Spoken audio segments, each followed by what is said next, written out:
Okay,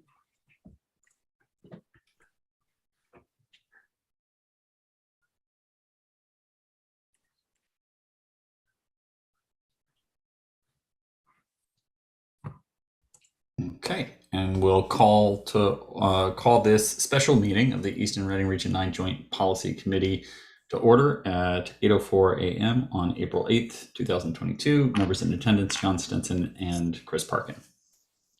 We'll call to order this meeting, a special meeting of Region 9 Policy Meeting at 8:04 a.m. Sorry, I needed a pen. And our first item here is the approval of minutes for our April 1st, 2022 Policy Committee meeting. I'm going to recommend we pass because the minutes were not posted on the website, and because this is a purely virtual meeting, such materials need to be posted in advance. All right, agreed. That'll take us to public comment. No members of the public being present. We'll move to committee member comment. Hearing none, we'll go to discussion and possible action. First item is administrative updates. No members of administration being present currently. We'll put a pin in this. We may, I think they'll be joining us at 9 o'clock and we may circle back to that, which takes us to a review of the process. Any comments or discussion about process before we move on to discussing the specific policy? I think we'll continue to learn what process works best as we plow through these as quickly as we can. Agreed. I wonder if now, I know it's difficult to predict where we're going to land today, how far we're going to sort of get through, but if we want to consider another 2-hour session or something like that as a part of the review of the process, maybe we loop back to item B at the end of our review and discussion. Yep. And I have a general comment just about the policies that I reviewed this round that get into the 4,000s and 5,000s. I thought some of them took a turn in the wrong direction quality-wise and departed from sort of the succinct policy-oriented stuff that we were seeing in the 1,000s and 2,000s. And we'll get to them when we get to them, but some of them are just not great. Yeah, you wonder, there's definitely different editorial tone that you get from some policies versus others. So I bet if you tried, you could identify the 5 or 6 draftspeople that did this and put them into piles.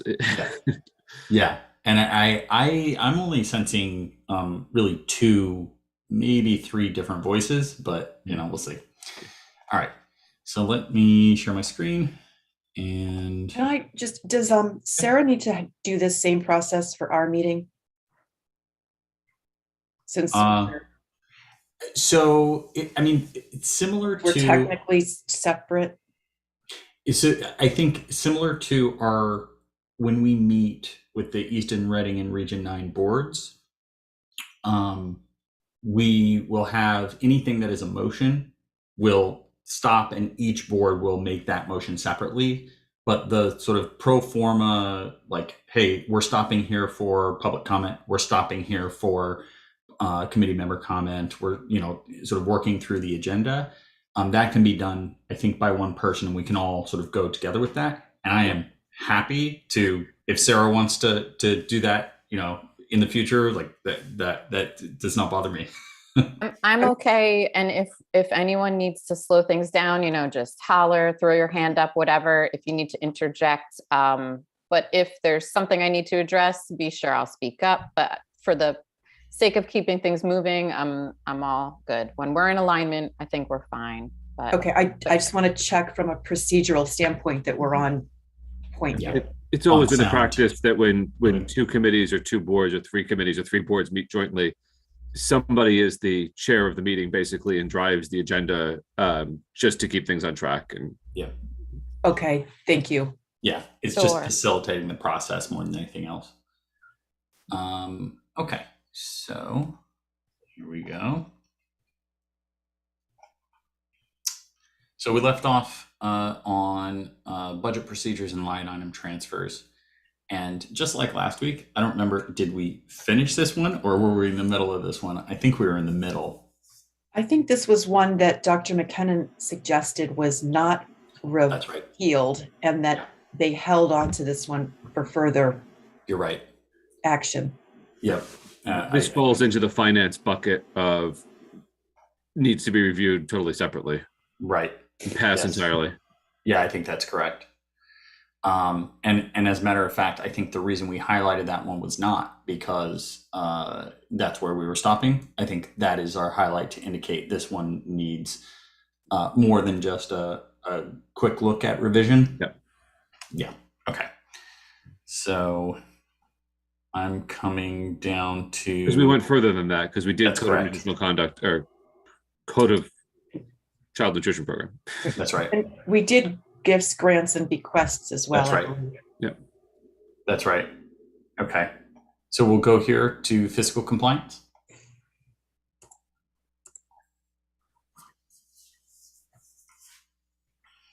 Looks like we have enumerated duties document tag here, and no other comments until we get to Kathy, your comments about geographical bounds. Well, it was defined. I didn't. Is it a legal term of art, Chris? That is, It just means that for example, the Region 9 school district is bound by is coterminous with the towns of Easton and Reading.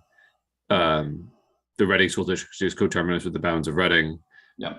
Likewise, Easton, some school districts are going to have different geographical bounds than that. But we're into a regulation here anyway. Okay.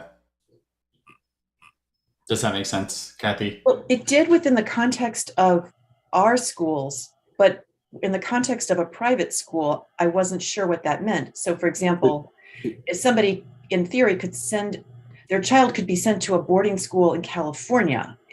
Right, that's outside the geographical bounds of the district being the public school district here. Yeah, we still have, we actually, like Easton and Reading, have some statutory obligations as it relates to private schools within our respective towns. Yeah, you have to bus within your own district, but you don't have to bus outside of your district. Right. So if you live in Easton and you want to go to Easton Prep School, then the Easton Public Schools has to bus your kid there. But if you want to go to Fairfields Prep because it's outside of Easton, Region 9 has no obligation to bus you. But in the context of special education students, isn't that different? For example, an outplaced student may be quite far away and not within the geographical bounds of Connecticut, even, is my understanding.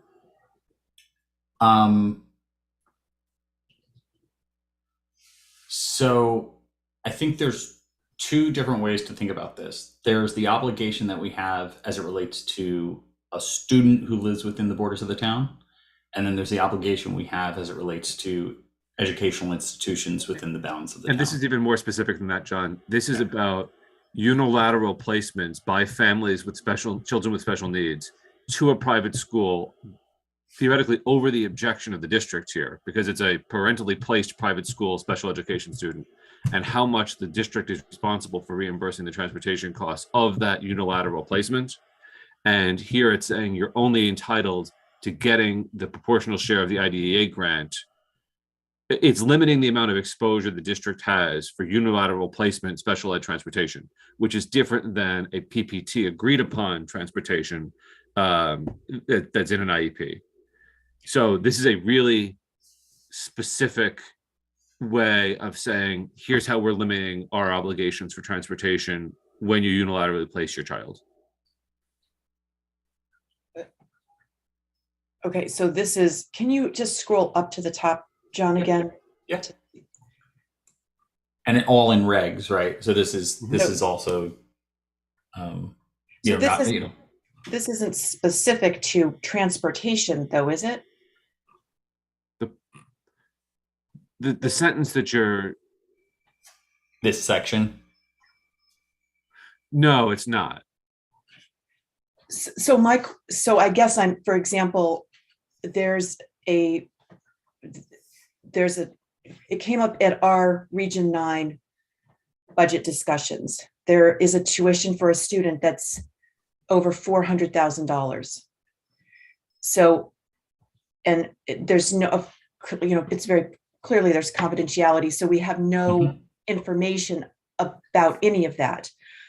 However, that doesn't seem to be under any under any limitations that this policy would seem to place, according to your But reading, maybe. I think it's about the difference in a unilateral decision on the part of a parent versus that decision being a sort of joint decision or one that is initiated or supported by the district. Though it doesn't say that, who are eligible for special education and related services. I think that's really what we're talking about. Is the sort of eligibility of those services is based on the determinations of having various plans and sort of designations as assessed by the administration and educators. But I think Does that this make is also sense? a good example of how very quickly we can get lost in the weeds of lots of regulations. Yes, Yeah. I mean, I think it is, because I guess I'm reading this very closely, perhaps, Mhm. and it's not clear to me what that means. Eligible students with disabilities who attend private schools within the geographical bounds of the district will receive services equal to a proportional share of the IDEA grant funds received annually by the district. Yeah, there's But so much. it doesn't say if they're out of the geographical bounds and what are those bounds. I mean, the way I Right. read it means that if they'll only receive their share of the IDA grant that we get, that whatever district gets, to the extent they attend private schools within Easton or Reading. That's the way I read that. And it's as allowed by applicable law, right? So here's a term: eligible students with disabilities. That is sort of needs to be defined, and that definition helps us to identify, okay, who exactly are we talking about? Eligibility also crosses paths with the geographical bounds of the district. And it Right. starts with the census because that's the denominator in the IDA or the numerator. So I guess then now I think now I understand geographical bounds of the district as defined by town maps. It's basically the borders of the town, and in a regional, whatever towns are covered by the region. Okay, so we don't really have any, we have one private school, I believe, within the geographical bounds of our combined districts. So Yeah, and I'm not sure how you would define preschools in this context, but whether it's one or it's five. Well, that's true. I wasn't thinking about preschools. So where do private schools outside of the geographical bounds of the district fall?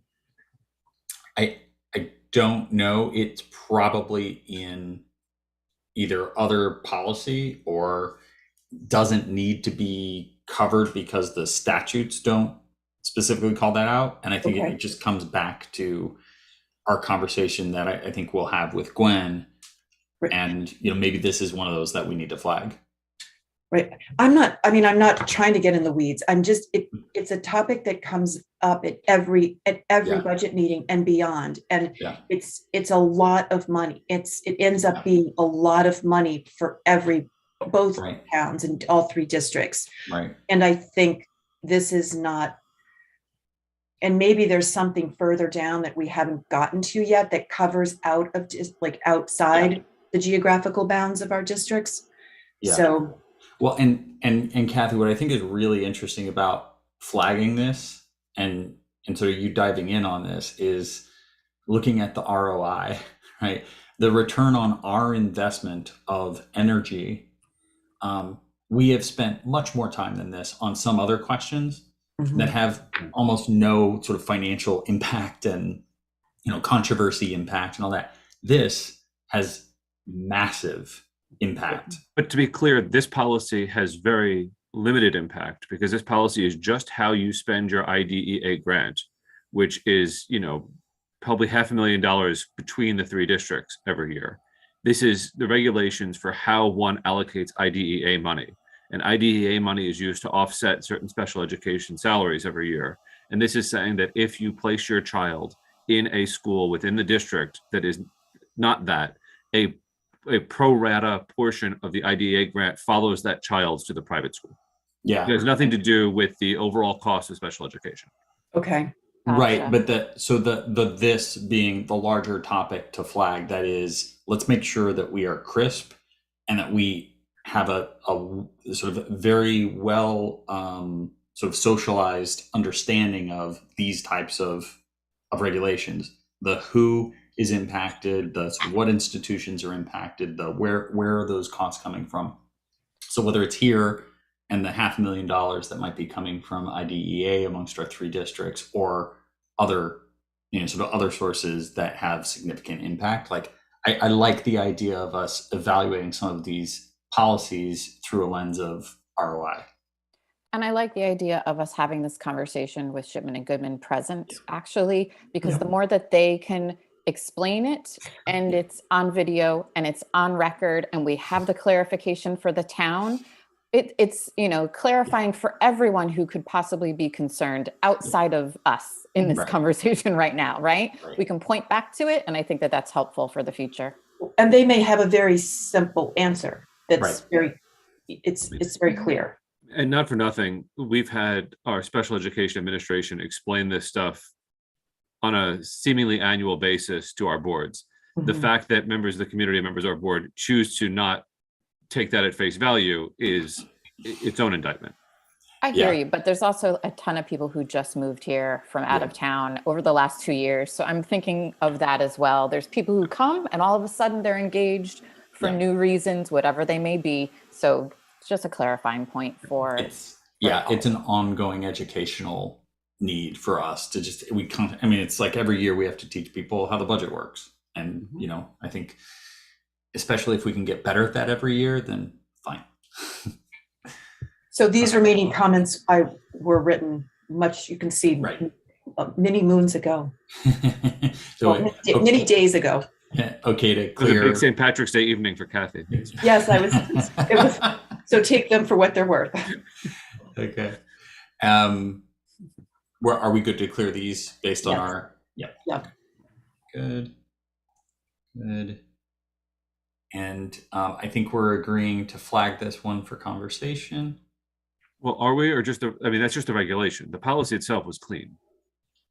I think it's worth, and again, the way that we have the conversation when we actually hit these flagged items is super important, right? It should not be an hour on each one of these. I think we'll be crisp on that one. Go down and say, hey, let's make sure we understand this. Let's make sure that you're giving us sort of your understanding of what these terms mean exactly, and then move on. And it doesn't need to be more than a 2-minute conversation. I agree. We don't think this one is a revise, but we would like clarity about Right. how it's worded. That's it. Okay, purchasing. I thought we talked about last time, saying like, hey, that's in the same bucket as budget procedures, where there's a ton there. It's a big policy, and we, I think we keep the existing policy on that in the name of actually getting the work done, and Right. then have a separate collaborative discussion about what the Right. 3 boards want purchasing to look like. Right. Okay. So we'll tag that as revise. Is it? I know it's not exactly the right term, but that I'm just using the term that that Jason was using, because those were the options that we had. But I think these yellow flagged ones here, they're telling us that, hey, this is a part of that sort of same family of things. Okay. School activity funds. This one was fine. Okay to clear the Yeah, that's statute just a fund? clarifying comment for any concerns about the wording. It's a verbatim statutory pull. Yeah, I'm going to keep Cheryl's comment here because I think that's a useful sort of thing to pass on to Shipman.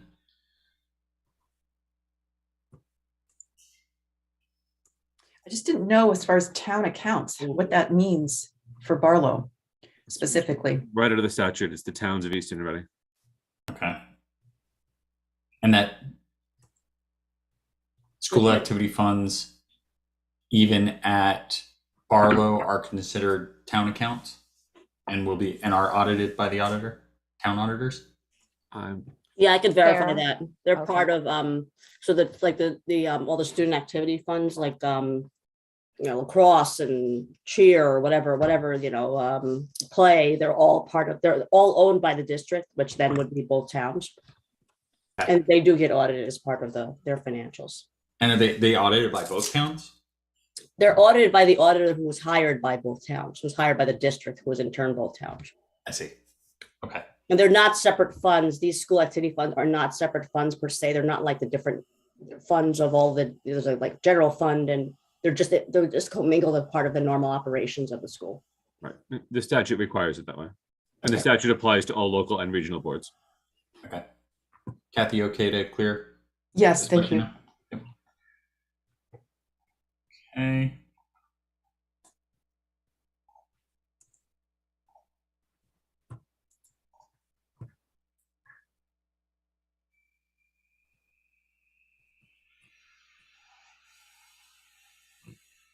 I'm sitting here waiting for comments to load in, and there are no comments. There we go.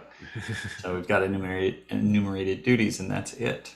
I think we're good on This is one of several that strikes me as a regulation hiding as a policy. Yeah. Because it's laying out exactly how an investigation is going to go. Mm-hmm. Like that's a regulation. Yeah, the only way that would be a policy is if statute requires that there be a policy That lays out dictating this. which seems unlikely. Mhm. This just basically says here's a rule about reporting. Yeah. We will follow the rule about reporting, and the rest of it should be a regulation about how to do it. But Yeah. whatever, it's not worth fighting about. Yeah. Moving to alcohol, tobacco, and drug-free workplace. So I agree, we're starting to get into some language that is not purely policy, but unless we feel strongly that it introduces risk, I would say there's a sort of greater interest in keeping the text as is and not It's keep it simple, stupid, and probably give a comment back to Shipman that they've got to figure out whether they're including aspirational language or not, because looking at this together, it's a hot mess. Yeah. Well, Yeah. I'm sorry, John, I didn't mean to interrupt. No, go ahead. I was just going to say that the format of the policies is not always consistent. For example, this has purpose statement of policy, and not all policies have a statement of policy. The format is a little. It's wildly inconsistent, and it's incredibly frustrating because you'd expect a greater level of continuity than this. Right. I wonder, I know we've been going through this process very quickly, which I like a lot. But we're still spanning several weeks. Mm-hmm. And I wonder about sort of the current state and any serious work that might be happening at Shipman with relation to policy. I'm thinking maybe I'll just reach out and say, hey, we're looking at this stuff. So we are finding a handful of typos. It's not, they're not filled with typos. We're finding, a few things that we would like to give you feedback on. And they may come back and say, great, thank you, and we'll talk soon. Or they may come back and say, oh, it's funny you mentioned that, because we're knee deep in a major, I'd like better to know that now than, weeks from now. This isn't a highly profitable endeavor for them. So I'm not thinking that they have a huge investment in making these consistent at the moment. I hope that's the case, because it would not be good if they were moving while we're moving. Yeah. Okay. I feel like we've looked at this. Well, it's come up same question before. Yeah. Yes, and I've seen it after this policy as well. So and then I did read a policy where it actually specified buses. Yeah. So. Yeah. I think we keep this, and it's in the same vein as the comment above.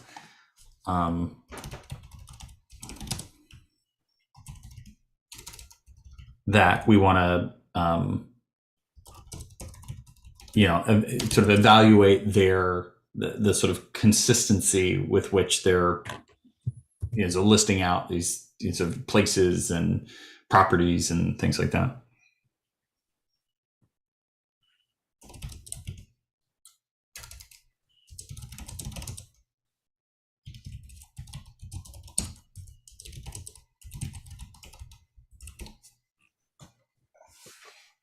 Okay. And that's it for this policy.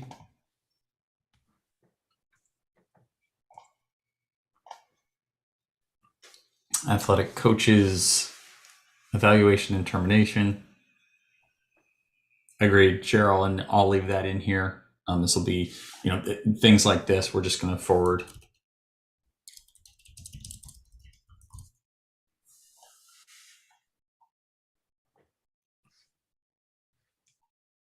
Yep, same here, right?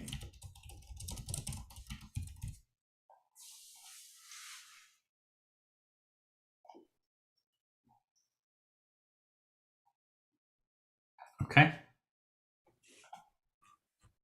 Access to bloodborne pathogens. This is all regulation. It's all reg. Yep.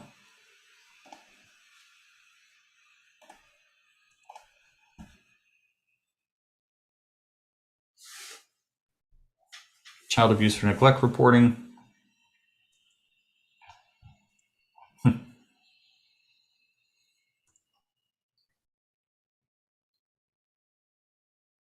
There's quite a bit of enumerated duties in this one, I remember. And this cross-references another one that falls down the line a little bit, and they sort of talk to each other. Okay. And both of them are painfully long. Yeah.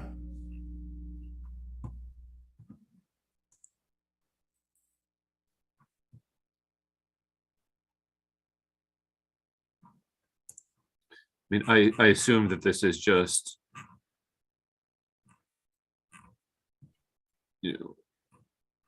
expounding on statutory obligation, but it strikes me as something that is really regulation.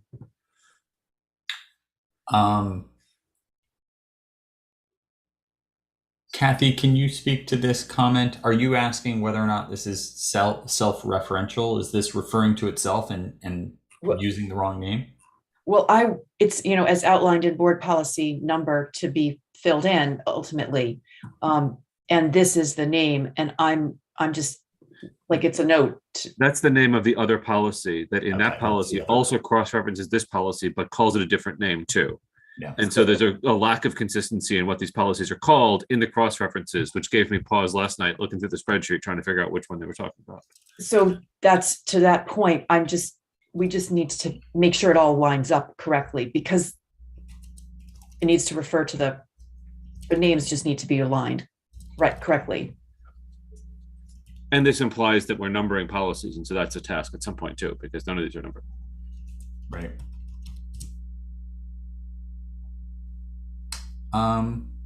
They actually are numbered. They're not in the title as here, but in the Shipman overall book, they have the series.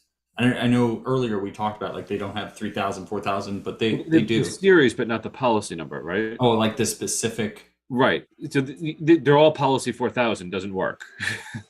But maybe somewhere where you've been pulling them down from, there's a. Yeah, let me look back at that. That's irrelevant for right now. Yeah.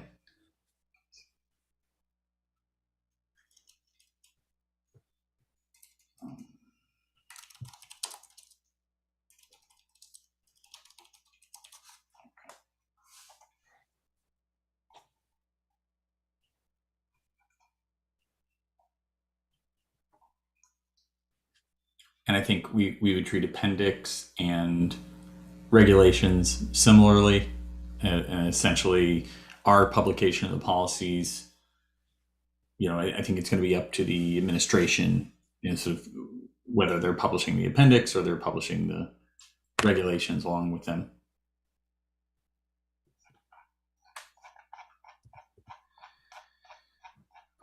It's just a matter of there is a reference in the policy to Appendix A, which would need to come out. Yeah.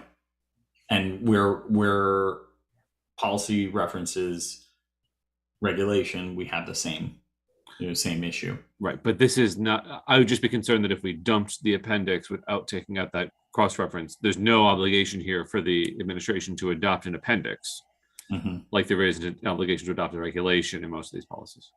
Yeah. So this one could just get lost. And this all just strikes me as a lot of too much for what's necessary. But yeah. Well, does the regulation hinge on this appendix, or does there is no regulation. I mean, the policy. I mean, the policy. The policy has this lengthy definition term section, and in it, it says, for more information, see the appendix on additional definitions. So, but the policy stands on its own without this appendix. Yes. Yeah. Yes, but I could see the case that it gives further clarification for terms inside of the policy. So I think it, just like regulations, I think we leave it to the administration to decide. Because it is interesting, because some of the policies include within the policy lengthy definitions of terms. Right. And this one has pulled them into an appendix. But it also includes definitions in the policy. It just splits it up. Right. Yeah. So. Okay. So code of ethics. I think this is one that I thought we should pass on entirely. Well, this goes back to the codes. Is a code a policy? Or is this? Because there was a code of conduct as well. Right. Would this be part of a preface of some sort, defining the codes, etc.? Oh, this is the code of conduct for personnel. It's different. Not what I was thinking of.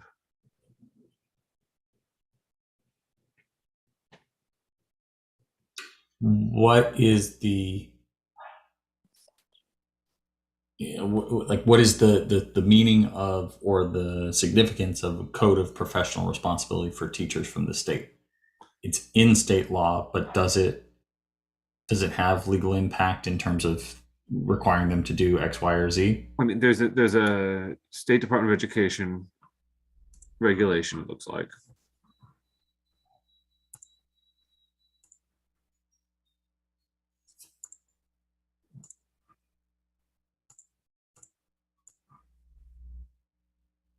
Which I'm going to guess is awfully similar.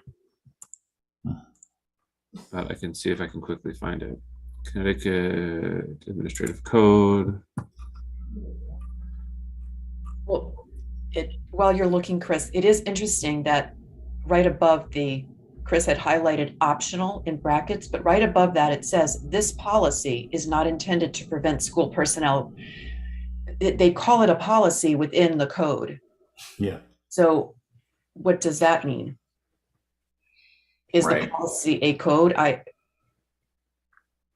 Yeah, it's treating itself like it's a policy.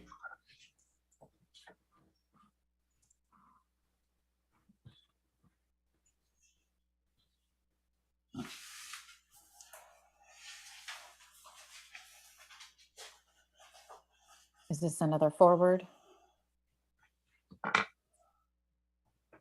Are we comfortable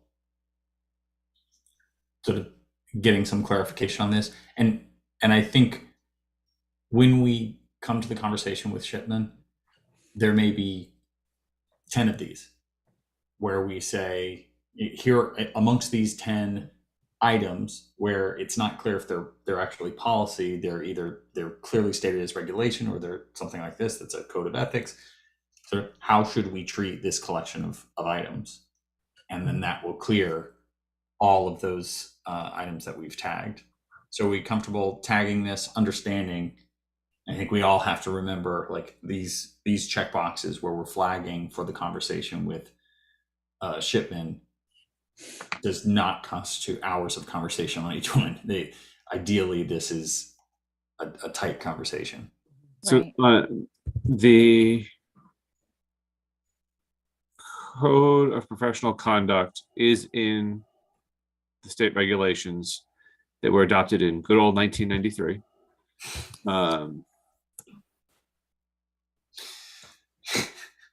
And at least every 2 years following its implementation, the code will be reviewed for revision by the Connecticut Advisory for Teacher Professional Standards.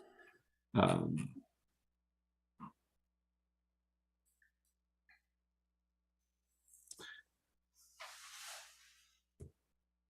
right. So I think we can take that and any others we find that are similar and bring them to Shipman for a quick ruling.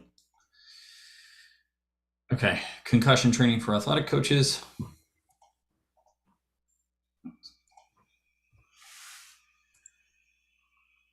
So, right, here we have, right, this is all regs, but what's the significance of regs that have legal references?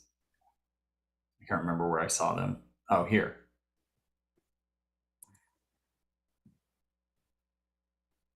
Is it possible they're calling certain things regs that are in fact policy? And maybe that's a part of that same conversation we were just talking about with Shipman. Right. Inconsistencies. We're just not sure. Yeah. Can you explain? Yeah. Okay.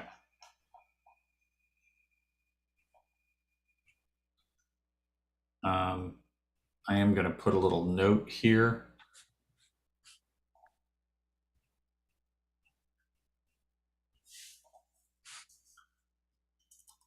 Because we haven't really reviewed, there's quite a few regulations which we have not Right. really reviewed. So if they come back and say, Right. well, they really should be considered policy, or there's suggested regulations that you can put in place to support policy, that's a different answer. Right. Those are two different things, I think. And potentially way more reading ahead of us. So. Yeah. Okay. Computer systems.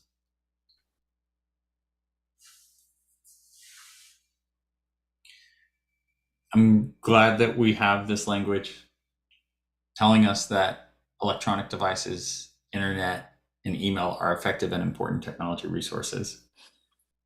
In case you were concerned.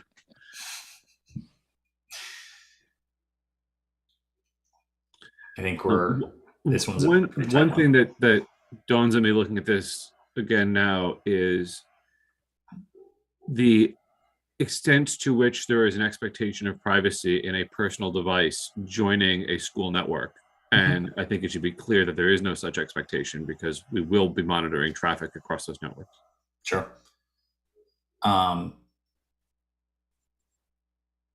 Yeah, I think the sort of bring your own device model, and it's, really understanding how that might be employed is largely absent from, what you'll find, certainly in terms of statute, but also, when you're looking at these regulations. And there's actually a sort of extended version of that we get to when it's bring your own device nowhere, use your own device at home while logged in as a student or as somebody else to a system email.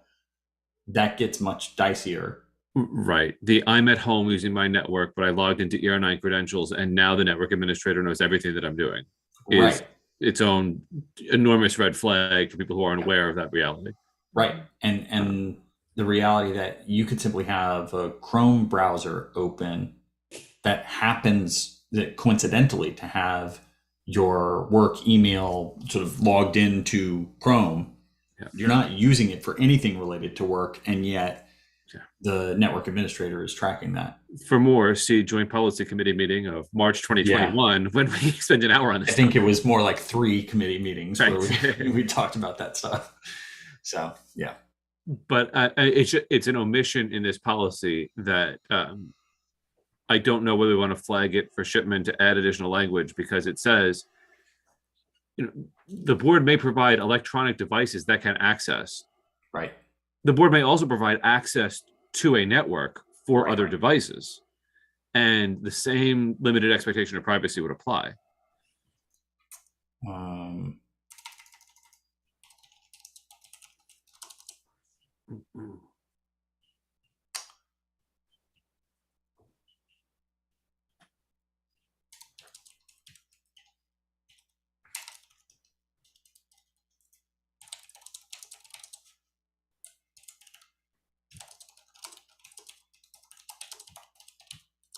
Oh, you know what? It kind of covers it here.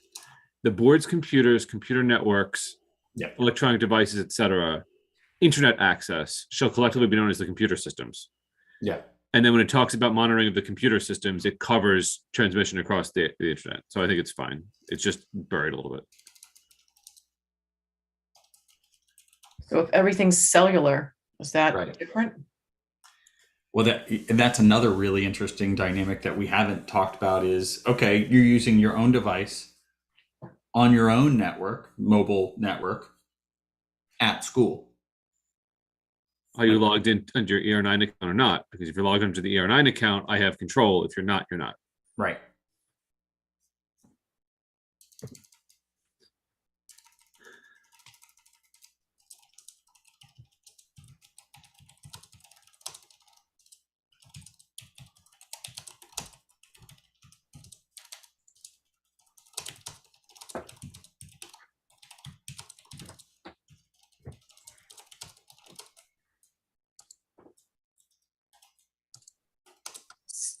So if you're texting on your personal phone, that Right. is not subject to discovery here. Under this policy. And as long as you're not on their network too. Yeah, you're texting, because you could be texting by way of a Wi-Fi connection to the school network.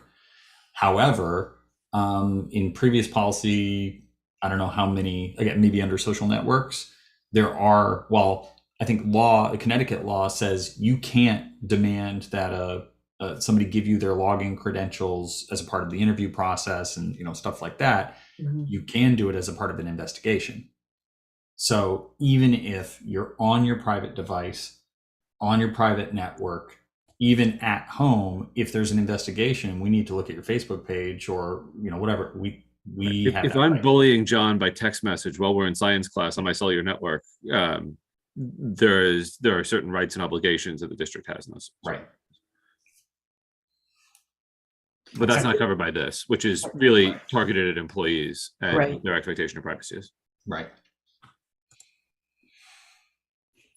Okay, so we'll refer some of that to we'll refer that to Shipman and say, like, hey, you may be ahead of law here, but we at least need to think about it. Okay.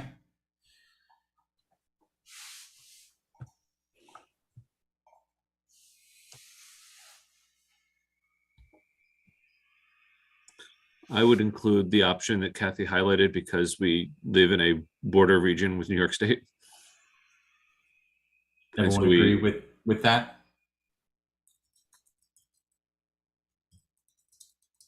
If I say the consensus is to include the optional language?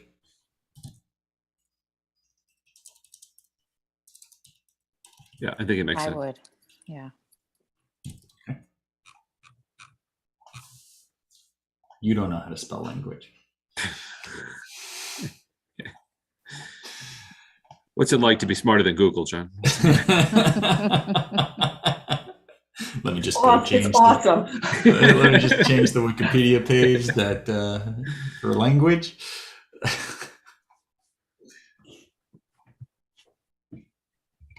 No. More optional language. Same comment, just because we do have applicants from out of state on a higher than might be typical clip. Everyone agree?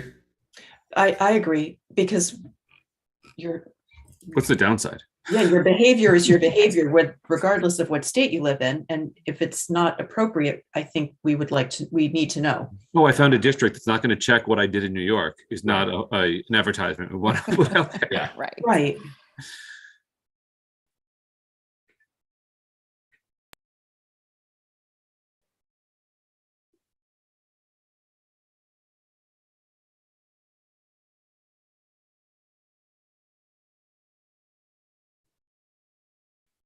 Yeah, I guess I just wasn't sure what that meant, really. Treat it differently. I think it's a matter of what our typical process is and whether it's, hey, we're going to handle all this in-house. We're going to send you to a police department to fingerprint it. We're going to do this. We're going to do that. And so, the need to include this note suggests that a lot of this is really regulation because it comes down to operationalizing a policy. And the policy is, here's what we do to make sure that people aren't a risk. But the regulation should be, we carry it out by, taking applications this way, this way, this way, this way. My thought here would be basically to ask Vicky whether there's anything in here that is inconsistent with approach or that she would want to make sure is right before we adopt it, because I don't want to create obligations that create problems where we say, but the policy says you need to get fingerprinted at the central office and you got fingerprinted at the police department, or whatever minor discrepancy there is.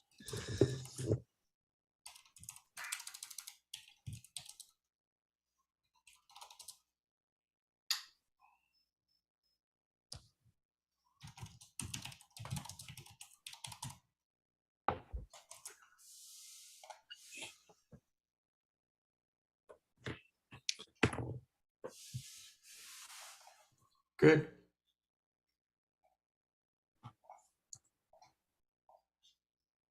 FMLA.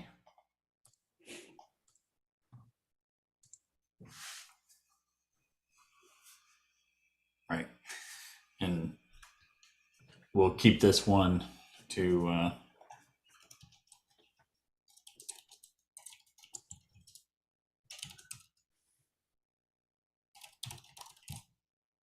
okay.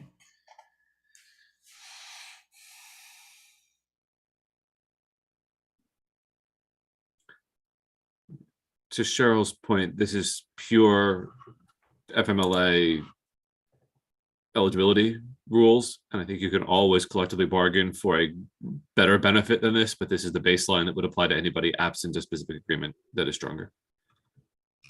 I didn't do the research myself with looking at Region 9 because we just renewed our contracts last year, but I wasn't sure if they were specifically defined that this would circumvent whatever's already in the contracts. I don't recall there is, but Chris, I don't know, and John, I don't know if you remember. This is federal law that would, if your contract provides for less than what FMLA provides, FMLA is going to control. I can't imagine anybody agreed to a contract that doesn't provide this as a baseline. I'm sure we provide a greater benefit. Yeah, and if we provided a greater benefit, I wouldn't want to put that into policy. Yeah, I would want that to be solely in the contract because I'd want to be able to It's a bargain for benefit. Yeah, exactly. Okay. Otherwise it's like, now I got to negotiate and then I got to go change the policy. No, thank you. yeah, okay. we do have a choice to make down below about how to define the 12-month period. Gregorian or Julian calendar. I mean, there You are smarter than Google. There are considerable differences practically in how this works. Because you can take calendar year, you can take fiscal year, you can take you can take school year, but depending on how you do it, somebody could take leave on both sides of that calendar, and it hits differently. When does my FMLA clock reset, basically? And having it on a rolling basis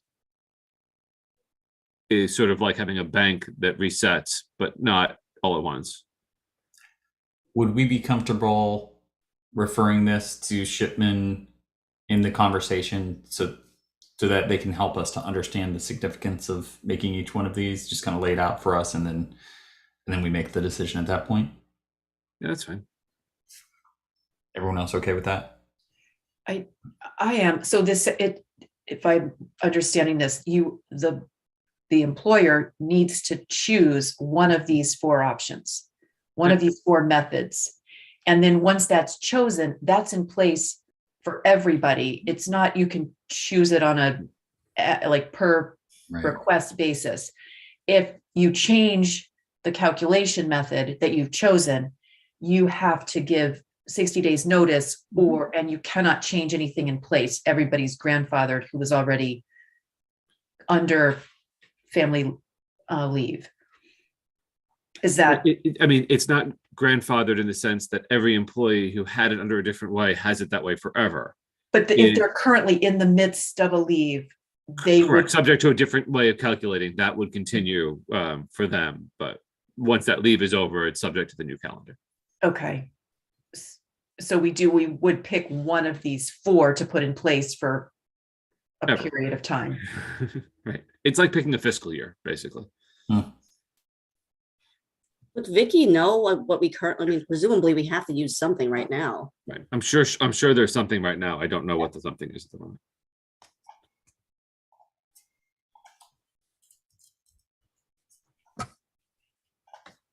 And obviously there's, when was this policy from Shipman most recently updated? It was 2020. My guess is that there's an overlapping issue here. Well, I guess no, there isn't, because the Paid Family Leave Act exempts school district employees. So never mind.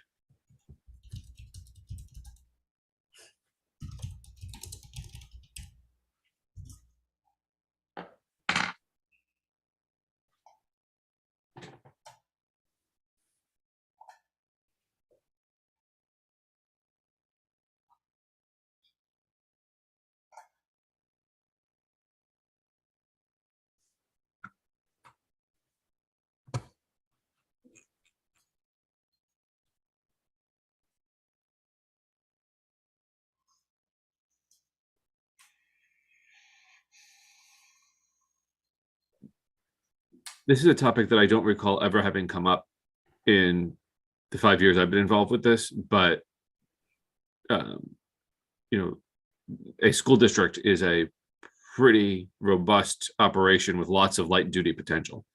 Yeah, right. That could be beneficial here. I remember something about the term light duty in one of the contract negotiations with one of the unions over the last few years. So I feel like this is maybe another Vicky question.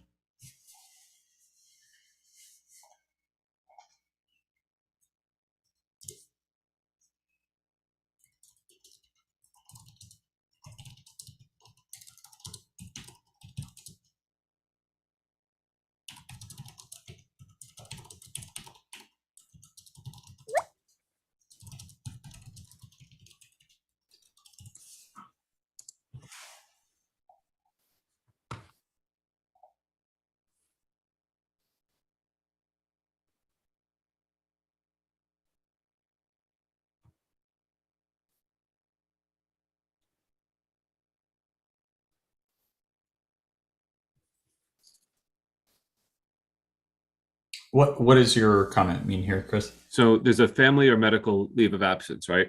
And let's say I go out because my spouse, child, dependent is ill and I'm helping them recover from their surgery.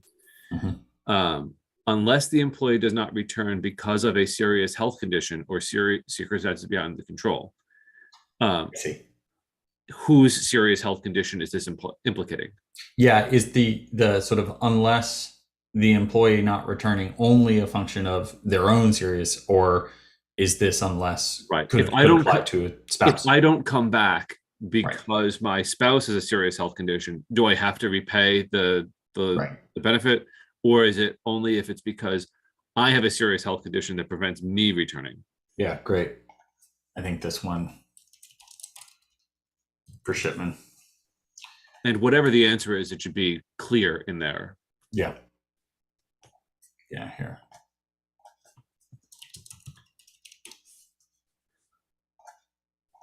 Okay.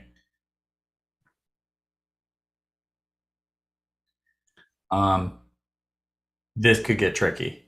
Yes. You mean the list benefits? I would say, an employee shall not accrue other fringe benefits to which they are entitled. Don't even list it, like, because those benefits are going to change contract by contract by contract. And Right. if you say we're not going to take away your life insurance, well, one union might have life insurance, another one might not. Right. Right. I like that a lot. Is everybody comfortable with that? Well, to Cheryl's earlier question about a different topic, are there any contractual is this specified anywhere in a contract? I think what we'd want to do for the policy versus contract question is have the policy be the most limiting or sort of restrictive. And then if our contracts state otherwise, I think that's going to be fine. In this case, the approach to say you're not going to accrue other fringe benefits, the only way that they would, that the benefit of that is that it covers every variation of fringe benefit that might exist in any of our contracts. And if any individual bargaining unit wants to sort of make a case for, oh, by the way, we want this to accrue even when someone's out on FMLA, then they can do that as a part of a contract negotiation. Right. This is intended to clarify that your job is protected under FMLA, but you don't bank benefits while you're out on FMLA. And so it's just stating that, and then unless otherwise required by a collective bargaining agreement or other board policy. So unless we otherwise agree to do it, we don't have to do it. So then do we need that phrase that's highlighted? Yeah, we're going to replace that phrase that's highlighted with shall not accrue unless, like, fringe benefits. Can't you just strike the whole thing? So, because this would say during a leave, an employee shall not accrue unless otherwise required by a collective bargaining agreement. Not accrue. Well, I think we just accrue what? We just have to say accrue what? Oh, yeah. So, Chris, what did you say before? But to me, it's implied that you're talking about your FML, that whatever leave is guaranteed by FMLA, and then no, it's not. It's not accruing the leave. It's accruing your fringe benefits. Exactly. So it's accruing vacation time, accruing. Right. Yeah. Seniority, pension benefits, etc. Right. You're not getting a year of credit while you're out on FMLA, like. Right. So longevity pay or whatever else might be. How would we? An employee shall not accrue. You just say benefits. Fringe benefits. Otherwise, do you have to be that specific? Because then I always worry about when it's too specific, because then it gets prescriptive. Yeah, that's great. Right.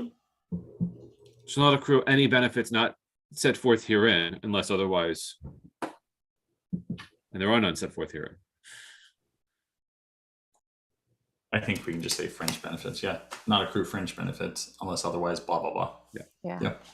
And if you want to put that on your hit list for shipment, there's this work, then that's fine. Yep.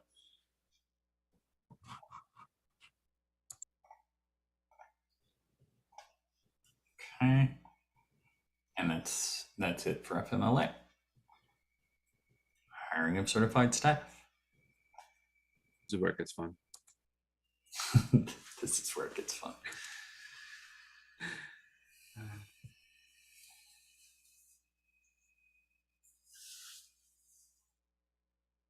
Yeah.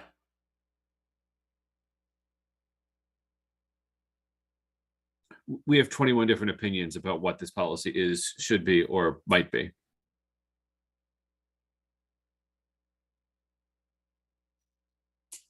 Well, do we need it?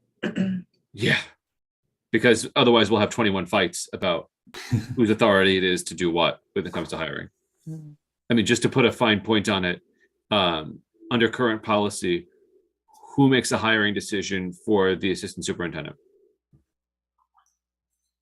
I can give you 15 different opinions as to what the rules are around that, based on the current policy. Yeah.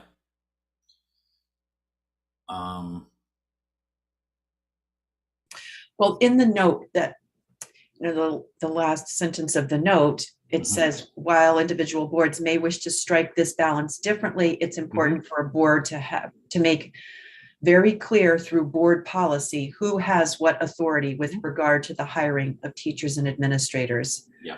They kind of specifically say it's important Yeah, they're right. to have a very clear policy. And I think we're saying, well, We don't have one right we, now. we don't, because it varies. Right. It's very, there are a lot of variations Yeah. to how this is handled. Right. And there are a lot of wrong opinions about what, what it should be. I mean, it's in the 5 years I've been on the board, there have been meetings that have almost come to blows over this issue every year. Yeah. Yeah, it gets dicey. I mean, this is, as it's written right now, a very concise policy. I don't think it's adequate. And I think we're going to need to debate this. Right. We need to start with the premise of agreeing upon who hires who. And you start with the board hires the superintendent. That's the only place where there's agreement. And then you move on to who hires the superintendent's cabinet. Right. And the question is, does the superintendent hire the superintendent's cabinet, or does the board hire the superintendent's cabinet? Or does the superintendent hire it with the consent of the board, or some combination of those things? And that's where you start fraying what consent means.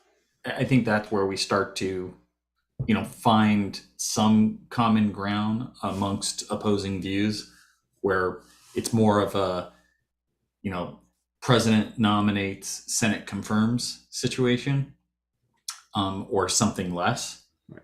And then you have the same question about building principals. And then you have the same question about building assistant principals. And where's the line drawn? Right. Well, presumably there's agreement that none of the board should be hiring teachers, right? So that would be certified staff, right? So there's agreement that I'm not sure I even open that question. Don't hire the teachers like that, I mean, I thought there was actually statute that said boards are not supposed to do that. Well, actually, that was my next has question. To be. Yeah, what's in 10.5.151? I was going to Google that. Hold on. Yeah, I thought there was one, right? Yeah. I mean, you can reserve everything to the board if you want to, but I think that's obviously, problematic. You might as well put in the job description, don't come here. Right. So how to treat this one, while I think it's really important that we have this, I think it requires a lot of conversation, and I think it's a lightning rod. I would put this in the parking lot for now. I think that this is an area where it would be helpful to have an opinion come out of this committee as to what the policy should be, because otherwise we will just have a 21-sided fight for 3 hours that results in nothing. We should have an opinion, and I think that opinion, when it's brought forward, can be strengthened by the fact that if we say, we discussed this with Shipman and Goodwin, who represents X number of districts around the state, and here's the prevailing thought as to why this is the preferred option. So don't come say that it's, don't blame me for this. Say that this is the best practice to provide a balance that is sensible. I agree with all that, but I would say it can't go in the first round of review because Exactly. it will set the whole process off the rails. Exactly. So I would put that in the bucket of purchasing, budget procedures, line item transfers. Right. We're just creating the tri-board third rails bucket, basically. Right. Well, and the places where we can do them one at a time over, sort of through, maybe when we get to a monthly cadence or a quarterly cadence. But as a practical matter, the fact that we're identifying these basically as third rails is, to me, an excellent example of why this needs to be joint work to come to a single agreed upon policy book. Yeah. Because part of the fight has been that the policies on these issues are slightly different. Mm-hmm. And so whereas Reading might say already in its policy that the superintendent shall divide a process for all certified staff hiring, the Region 9 policy says something slightly different, which gives rise to a different interpretation of the superintendent's authority, which when it comes to a head as to who's delegated what authority to whom on a shared employee, there's no right answer. Yeah. Okay. We're all comfortable with the parking lot approach for this one? And are we going to find the exact same thing when we come into non-certified? Get ready for the same Yeah, conversation. good. Okay. So I think we can fast forward to this one also gets highlighted in yellow. Also gets tagged as revised. Pull that one up again, Oh, sure. briefly, John. Yep.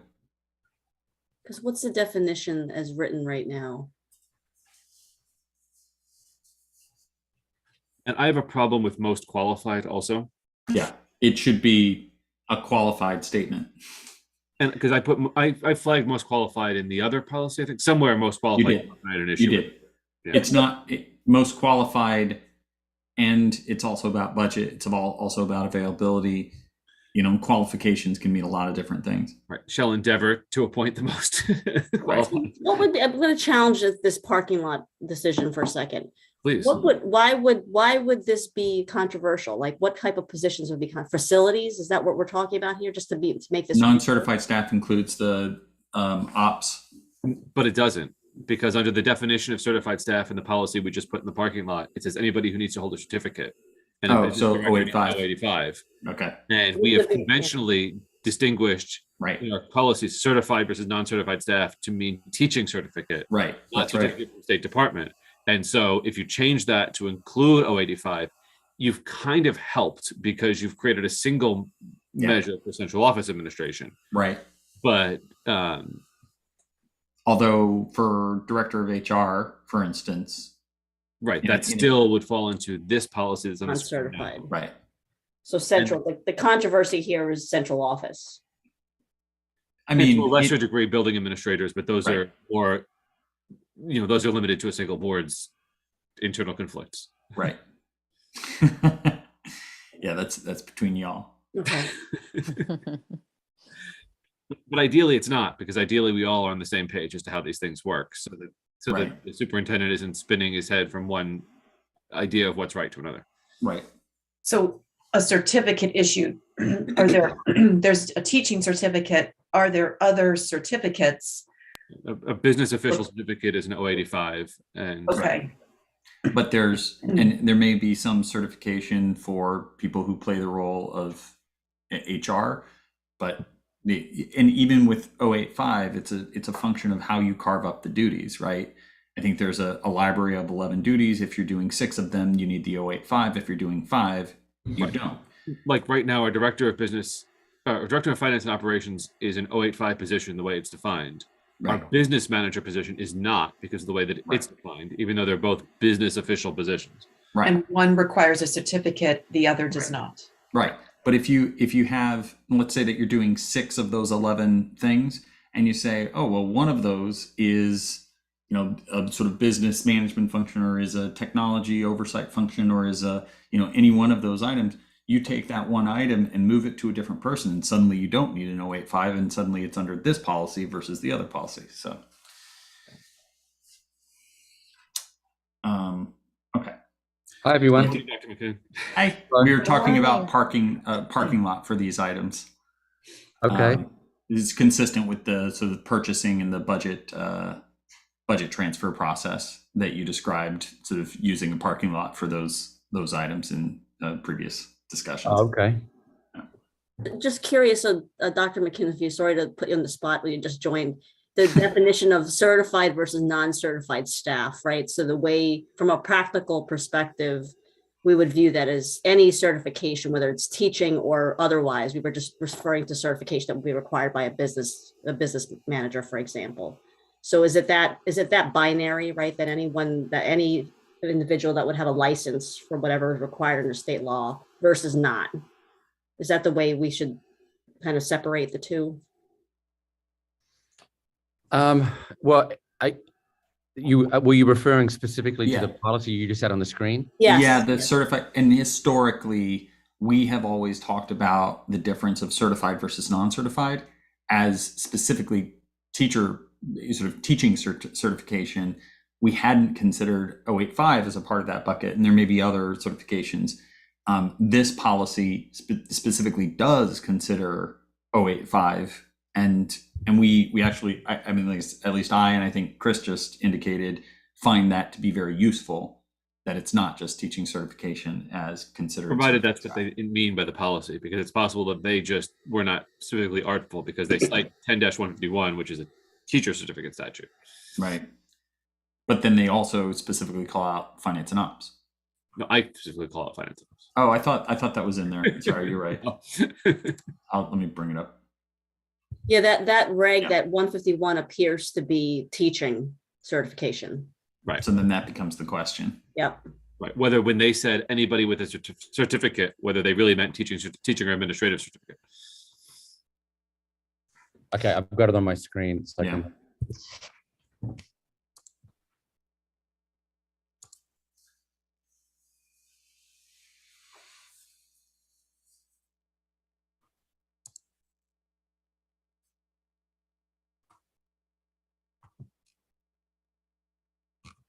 If we're parking this anyway, we could always ask Shipman to clarify. Well, and I think the intent is to Yeah. ask Shipman for Yeah. that Okay. definition as well. So And even I was trying to facilitate the non-certified. Like, that should be easy. Let's push that through, but we can't do that either. devil's in the details. What is your what, Chris, you said here it's important to get this agreed upon. Yeah. Is to a point. It seemed here that the board should appoint administrators, building level and district-wide administrator positions, and the superintendent should appoint basically everyone else. Is that how I'm reading it? Well, I wouldn't get hung up on how you're reading this. I think this is an area where we need consensus as to what we want, what we all conceive of as appropriate, and then make sure the policy follows that.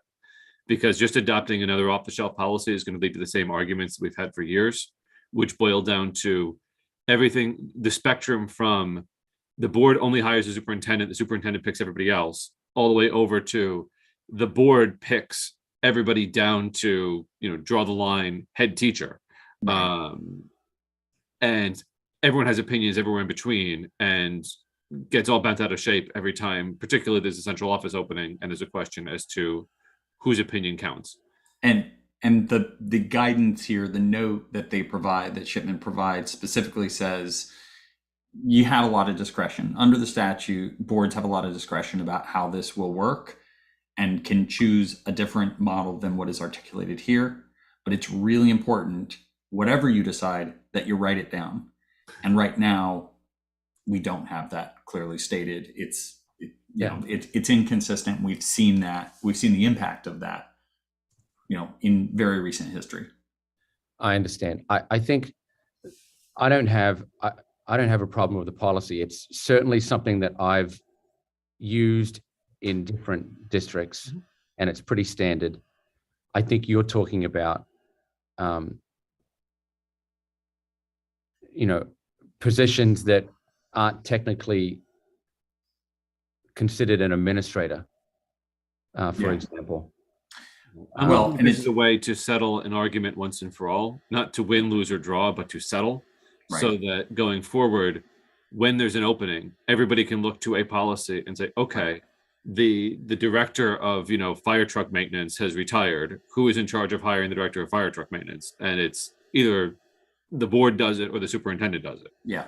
And one of the things that we did, I don't know, a year ago or so, is we, instead of trying to draft the policy first, we drafted a set of procedures. And we did that with the negotiating committee. And we said, in case of emergency, break glass, here's the instructions, right?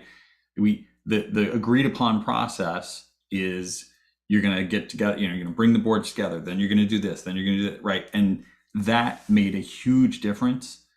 It didn't lock us into policy at that point, but it did help us to have some kind of agreed upon framework for making the decisions. And we basically define it as there's the lightweight process, and then there's the sort of more intense process. So it also gave us a little bit of flexibility. Taking that, the next step would be codifying that in policy.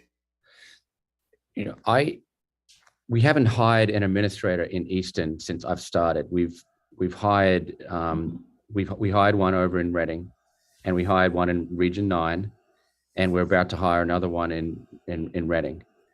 And so not everyone's seen this yet, but I'm very collaborative especially when we hire an administrator, and I define the process, create a Google folder.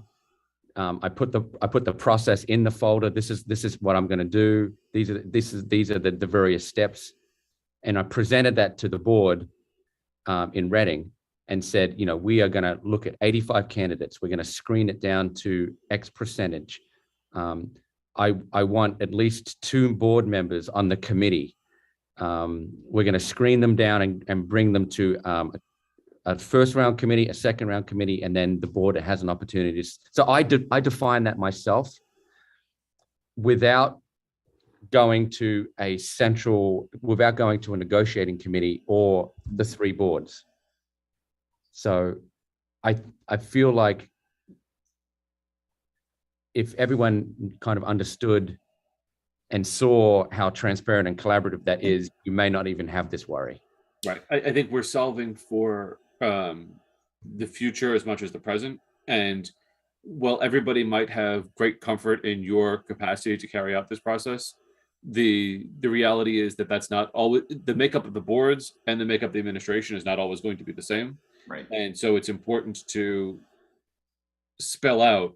I mean, and if the answer is the superintendent shall devise the process, then we just put in the policy, the superintendent shall devise the process. And if we want the boards to approve the process, we say the board shall approve the process. If we don't, we don't. And those are all sort of choices along the way, just to avoid the circumstance where, because, so far this year, we've hired administrators without incident, sort of surrounding conflict, let's say. But you also haven't had the pleasure of trying to do this in a trilateral basis yet. Right. And when you get 21 opinions in the room, all of whom have different perspectives on possibly even the propriety of the position itself, and who are willing to, grieve any portion of the process to throw cold water on whether it's the applicant or the person putting forward the process or anything else. Or the negotiation process. Being able to point back to a document saves a lot of agita that I'm sort of tired of experiencing. Yeah. And so there's a lot of that, and it's important that we address it. And it's controversial, so we think we put it in the parking lot for now. And maybe it's the first thing that we come to when we, sort of after we've said, here's all the shipment policies, we get everybody on the same page. Now we're going to go back and tackle these more meaty items. This doesn't need to be a novel. It just needs to provide a certain level of clarity that everybody has agreed. Right. Who has sort of the final say in various areas. And it can't be 21 people with 21 different opinions. I'm truly not interested in who has the final say. What I really aim for is what is the most efficient process. And, I apologize for saying this, and I know it's on video, but bringing 3 boards together, or the negotiating committee, or different opinions, is not the most efficient process. Right. And I have seen people with agendas for different reasons, and people who are protecting their silos for different reasons. And so anyway, that is why it's not about. We ran a process twice last year, all the way through, because after we ran it once, people decided they didn't like the way it was done the first time and insisted it be done again. Right. Because we didn't bring everybody together to articulate every step of the way before the process started. And so there are some wounds here.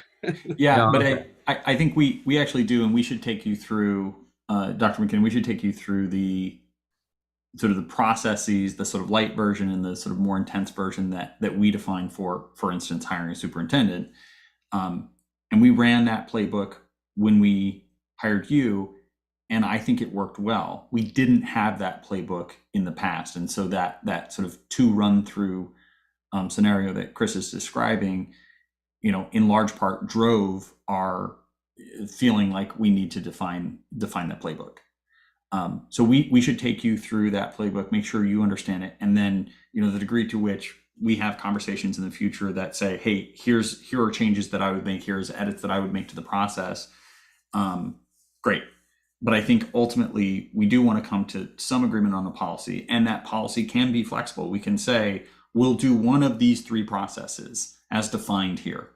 I think we're either parking lotting this or Yeah. making the recommendation that it just be adopted as part of the wholesale thing, subject to knowing we're coming right back to it. Because at least doing this, we'd have one policy across the 3 districts, and right now we don't.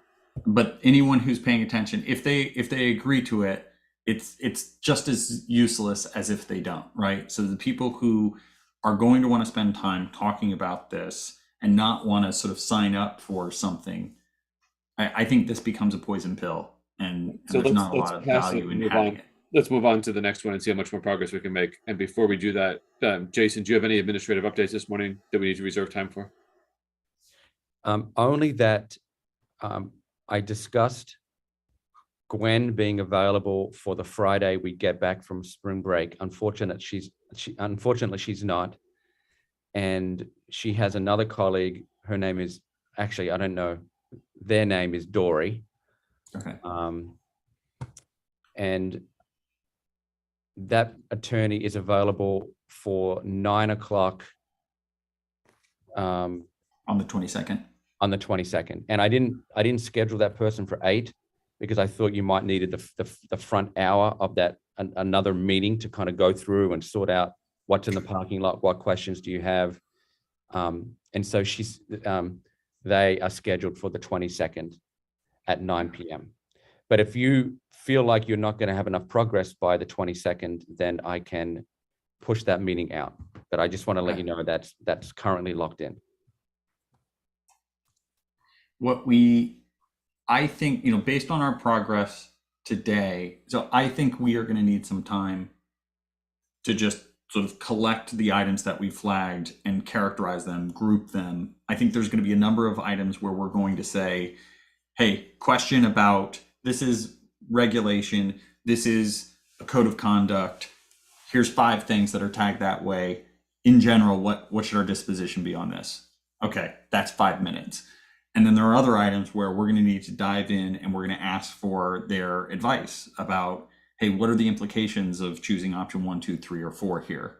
And can you give us your guidance on which one you would recommend? Or is our read on why we think 4 is the right option consistent with sort of why we think it's the right option? Would you agree that, that we're placing the right value? So those are sort of somewhat more meaty conversations, but none of them should be, we need an hour long drill down on one of these items. I would expect we'd be able to get through all the items in an hour if we organize ourselves well. So I think that means, we tag this one, this one, this one, this one for this reason. Let's put those all into a slide and make it really clear, like, here is why we're asking this question. So that, yeah. I think we're going to really need to give it some time, and I'm happy to help you however I can, John. But knowing how Region 9 wants to meet, I believe it was the 26th, we're going to need to get through this list. Right. I'm not as concerned with any kind of discussion about the ones that we think are totally fine, but these meaty ones that we just really need some clarification on. Yeah. We need, Kathy and I and Cheryl are going to need to be able to show up on the 26th and provide some guidance. Right. So yeah, I agree. And I think, we'll need to do some preparation. And my board meets, the 25th, the 24th, something like that. I know all of our brains are like ready to check out. The 19th, actually. Okay. We meet, and I'm planning on giving them a sort of summary and hoping to do a first reading. We'll see, to highlight these items. So if plan to do a first reading on April 19th. Yeah. Of what? Of the whole thing? These policies. I'm getting there. I'm getting there. So where I would recommend, when we're thinking about the preparation of the sort of summaries and we're thinking about getting through the remaining policies, if we look at the numbers that we have here,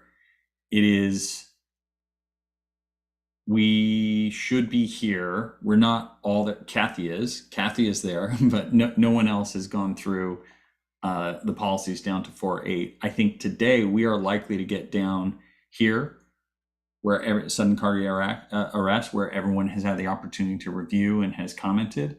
I think we'll actually get through these in the next 30 minutes or so. But then the challenge becomes, do we have time? And I think if we said in a 2-hour session, could we get through essentially from here down to here? It's doable. It's only 2 weeks worth of stuff. You can see like the page counts are high on this student records, the FERPA one, and the student discipline one. Like those are where there's a lot of meat, but the rest of them are actually pretty easy to get through. So the question becomes, do we think we could find time to actually review the policies before the before that 22nd meeting with Shipman and Goodwin? So you're saying we would have the 22nd be the cleanup meeting with Shipman, Right. and then we would need somewhere between 2 and 4 hours together before that. Yes. I think we can do it in 2 hours. So 2 hours before that, which really leaves us that Monday, I think. Right, because is next week completely off the table is any time next week completely off the table for people? It's not off for me. I don't know. It is. Friday is no good, I think, for Sarah, but I'm just curious if there's other times that we're talking about. I'm out of the country, so I'm Okay. not at no cell service. That is a well chosen vacation. Yeah. If If I want no cell service, I go to John Reed Middle School. I want no cell service, I go to my living room. You don't have to go far. Right. True facts. True facts. Get your passport stamped. Okay, so next week is out. Is the 18th, Monday the 18th, as a 2-hour evening meeting possible? Like a 6 o'clock to 8 o'clock? Would prefer. Yeah, Or 5 o'clock to 7 o'clock? I can't. 5 is too early for me. Okay. Like could do Available, and I'll call. 7 or 7:30. Like a 7 o'clock to 9 o'clock you could do? 7 might be pushing it. The 18th. 7:30, as long as you're willing to disappoint our kids about volleyball that night. I know. No town meetings. We're done with all that stuff, right? I think there's probably a Reading Selectman. That's probably the night for Reading Selectmen, but I'm not sure that there's anything going on. And the goal of that meeting would be to review the remaining policies, which means we would need to have each individually commented on them by that date, which is, I don't know how workable that is for Sarah, because it is quick to go through these policies. I've perused all these policies and they should be pretty quick to go through, with the exception of just a couple of them. I think it's about an hour to an hour and a half worth of review. But then that means, Sarah, you're either doing that, sort of before vacation or after vacation. Right. This is my plain reading. Pretty much. I mean, I can certainly, if you need an offline version, I can get you an offline version. No, I think I can make that work. So does that work for everyone? And I don't want to sort of push too hard if we need to push it out a week, but that is how we can achieve the So it would be at Monday at 9 or 9:30 or whenever we conceive of wrapping. The goal would be at that point then that everything would have been discussed, that John and Sarah would work to refine the issues list and bring the presentation, right? The presentation of any issues that we raise, so that then we can review with the team at 8 o'clock on the 22nd. Review with everybody, make any I would edits. suggest getting the issues list to Shipman by Wednesday, so that the meeting isn't a blindside list of questions. It's something they can have some thoughtful responses to. Yeah, I like You're that. going to get a lot of, I don't know, I got to go look at the statute. Yeah, that's a really good point. Yeah. So yeah, we can do that, and then then maybe we don't even need the 8 o'clock part of that meeting. We can just meet at 9. But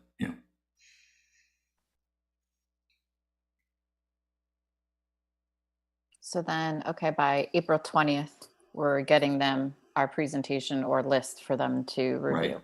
Mhm. and it And probably that have to might be actually allow evening. Gwen the opportunity to take a look at it as well, so Right. that It'd have to be the evening of the 20th, I think. well, I'm not saying that the committees need to meet. I'm just No, I saying. know. Sarah and I to Yep. to prepare that Yeah. summary. I think we'll need. Okay. And the 20th is also when Jill Barlow is taking on Oxford in volleyball, so Dr. McKinnon's loyalties can be tested. Nice. Okay. If we can return to our I'm discussion of sorry. So nepotism. just to confirm, so April 18th, did we confirm that? I think we're saying 7:30 to 9:30. 7:30 to 9. Yep. 7:30 to 9:30. Okay. Or 7:30 until we're done is kind of what it feels like. Yeah, Okay. that's true. Yeah, but I suspect we're going to be able to get through in 2 hours. And 7:30 was because of a volleyball game? No. Because of availability. Yeah. Just I think Chris has other commitments before that. Cheryl can't do something as early as 5. And are we comfortable excusing Dr. McKinnon from that meeting? Yes, I was Yeah. going to suggest, I was going to offer up the same option, not to uninvite him, but to make it optional. Right. Especially since we've got the 22nd later. In the week. Exactly. I put it in my calendar, Okay. so I can coordinate it getting scheduled. Okay. Good. If Right. you get a better offer, though, take it. Yeah. Right. Volleyball. Okay. Nepotism. I would pass the policy entirely. Or pass on it, not adopt it, pass.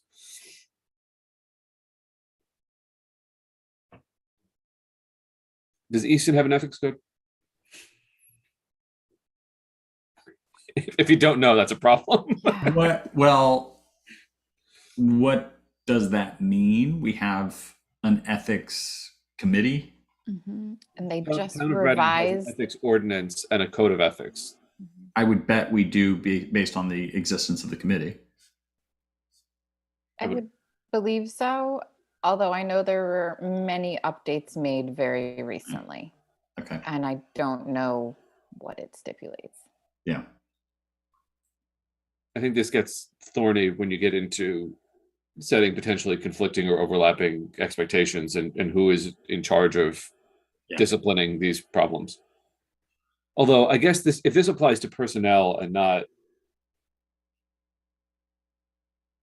because our ethics code only applies to public officials, it doesn't apply to employees. Well, I mean, it applies to town employees. I don't think it would theoretically apply to school employees because they're not employees of the municipality. It gets awfully messy. Okay. And if this is optional, and our worldview is that optional is Yeah. Right. Yeah, I don't see any other notes. If we're all comfortable, there's no legal reference here. yeah, we, I think our recommendation is to say we reject this one. This was Reason 9. this was a problem in Oxford when I arrived. It seemed like nepotism. basically everyone was hiring everyone that they knew, right? Yeah. Principals were hiring someone's spouse's husband, and it was an issue. Yeah. But it's not required. You're right, and I'm just looking at the. I mean, I think it's a nice to have and a good to have. The text of this policy as written creates at least one known problem that currently exists, where there's a board member spouse. Wait, so in Easton's bylaws, our bylaws say this, like you can't be on the board of education if you have an immediate family member as an employee of the district. So I mean, like Easton already has this but it's not covered as a nepotism policy. It's covered as a nepotism provision inside of our bylaws. In fact, the conflict with this provision I'm thinking of is no longer a same board issue. It's Right. a cross-board issue. So technically it's a non-issue because it's a cross-board issue. Right. Welcome to trilateral complications. Right. Yeah. So Chris, you hire my wife to be the principal at John Reed, and I hire your wife to be the principal at, got like that kind of thing, Oh, this is so messy. Because you'd have to specifically say that the policy applies. You create sort of the fiction of the ER9 district to Right. impose that limitation. Because as a practical matter, this policy would be completely toothless based on your scenario, because ultimately we have common influence over the administration the same way we would if it was a single. Right. Yeah, I could imagine coming back to this. Yeah, and having a deeper. Yeah, I would just table it. Yeah, I would table it, and I think our tabling discussion is the sort of yellow highlight. Yeah. I don't think we also need to bring this to Shipman. No. We need to talk about it though. Yeah, we talk about it, but we don't need to talk about it with Shipman right now. Correct? Yeah. Correct. Okay. All right. Non-discrimination personnel.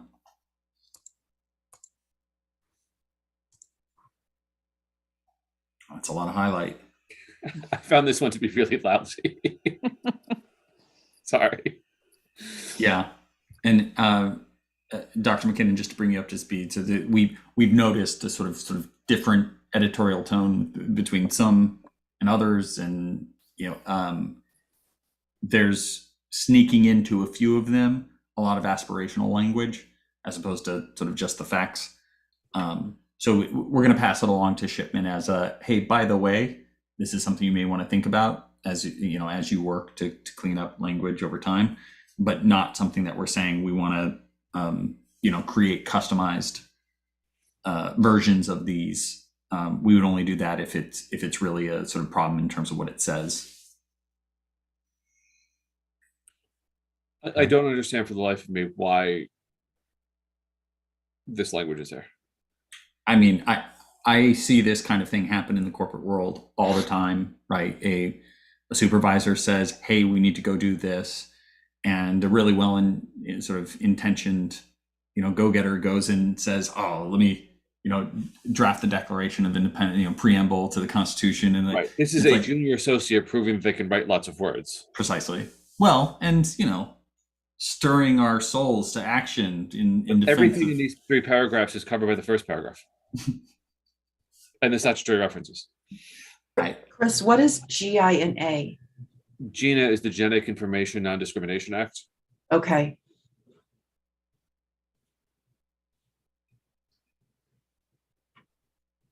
Okay.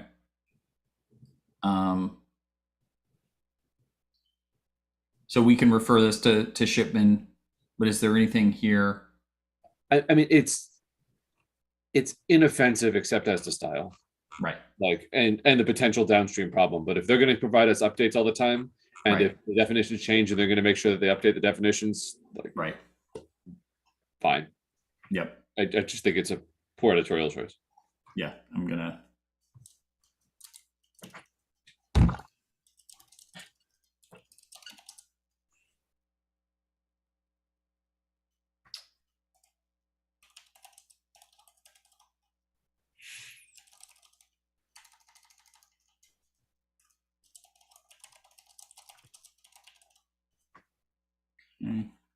The only thing I thought was useful in paragraph 2 was the part about the resolution of complaints.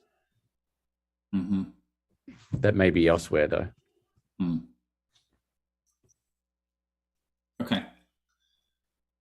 Yeah. Moving on. Minority staff recruitment. This is one. One long EDD entry. I agree, and there's a few policies that are like that. This whole thing is spelling out duties. So I was curious, Kathy, did you look for this in our current policy, in Region 9's current policy? I have not searched, cross-referenced this one yet. So maybe I just wasn't looking in the right place, but I didn't see it. And I was struck by, it's required that we're doing this, and it's a lot, and I'm sure that we're being compliant, but this one in particular, this is like, we need to add this. Right? It's a big hole. Yeah, it's a big hole. And I've no problem with it as drafted, except because I'm quite confident in patterns of statute, even though I haven't looked. And Yeah. Okay. it's just a big EDD. Yeah. Psychotropic drugs. Actually, with that, where it says the board or its designee, where Kathy highlighted, will maintain records, and the board will participate. The board will participate. The board will participate. The board will develop. Do we want to spell out the board delegates to the superintendent the obligation to? Because this is another. It's a style issue, and I'm back on minority recruitment. Yeah. No, I know. Yeah. It's a style issue of where in many places we're saying the superintendent shall. Here we're saying the board shall. Yeah. But really, the board, I'm going to assume, has the ability to delegate this like everything else that it delegates, and that the board doesn't have to sit at a meeting and to develop contacts with local minority community organizations.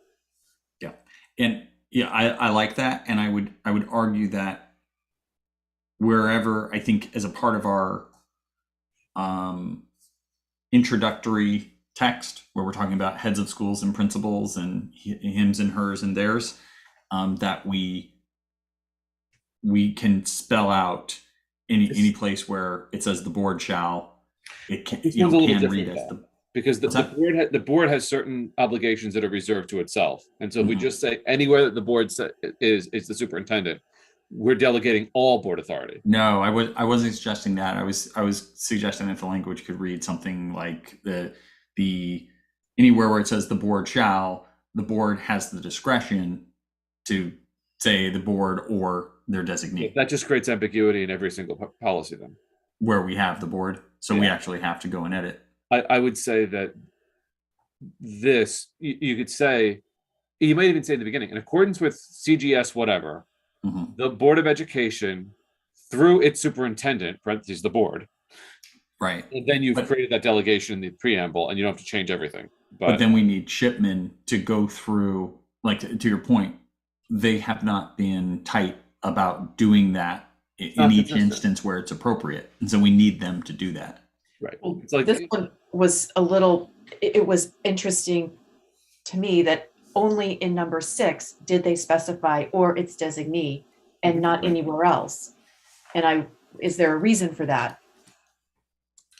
Right. And did they do that on purpose, or was it simply an oversight? Right. Is it really clear? No. The board needs to do this specifically themselves, and down here, the board or their designee can.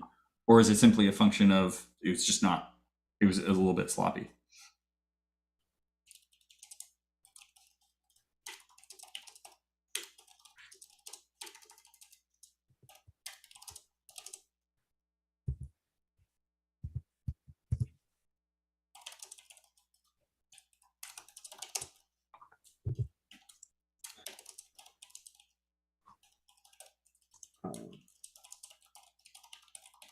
and frankly, I'm not sure that this is a statutory obligation. 10-156 EE imposes obligations upon the Department of Education. The state. Consultation with the Minority Teacher Recruitment Policy Oversight Council. Same for 10-220 and 10-156 EE. I was looking at 156 EE. Okay, I see. 4A sub 3, I think, is a very broad explanation of educational interests. Okay. And 220-A, I believe, talks broadly about boards of education shall do some stuff, but doesn't. Let me see.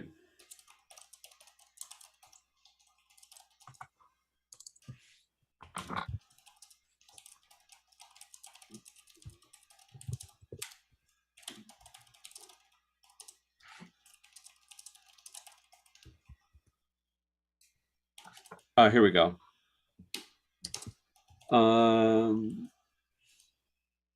Shall develop and implement a written plan for minority educator recruitment for purposes of subdivision 3 of 10-4A.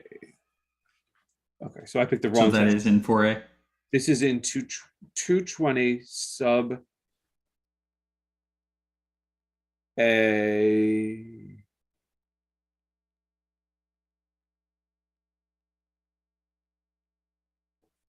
Each local or regional board of education shall maintain, implement.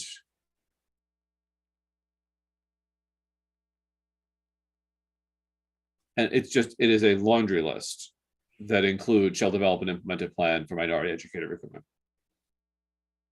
So it is spelled out in the statute. It is, so I withdraw Okay, that. cool. So I will cancel that comment. Yep. And, Sorry about that. No, no worries. Okay. Oops. Okay.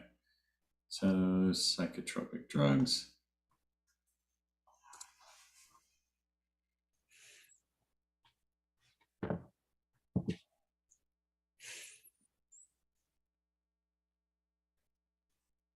No comments on this one. Okay.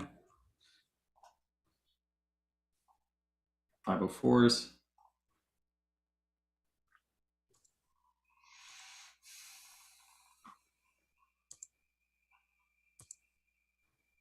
And we come to regs, no comments here either.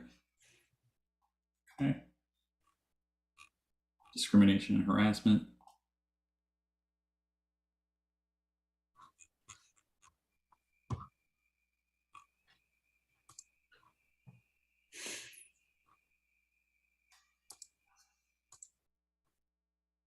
Oh, I see. Yeah, do we post it in both? I think that becomes a function of how we actually publish the policy. Yeah, I think we've got to find that has to be flagged for some sort of cross-referencing because I don't want issues applicable to students getting buried in personnel. Right. I'm assuming, Sarah will be a part of this as well.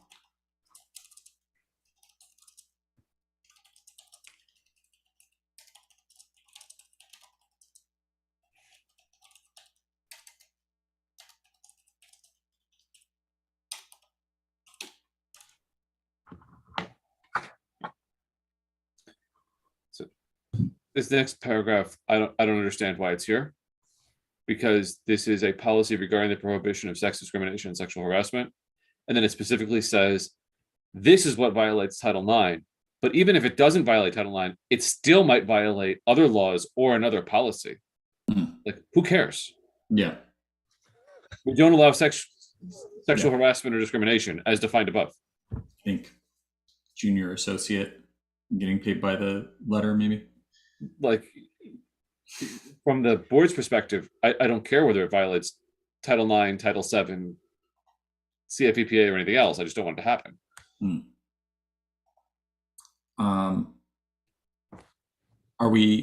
Do we want to bring this up with Shipman, or are we okay to clear? I mean, it's same as I think we refer it for cleanup. I don't think it creates a risk of harm. Yeah, I think really probably the standard to. Yeah, I agree, and I think we start tagging these as refer to Shipman for cleanup,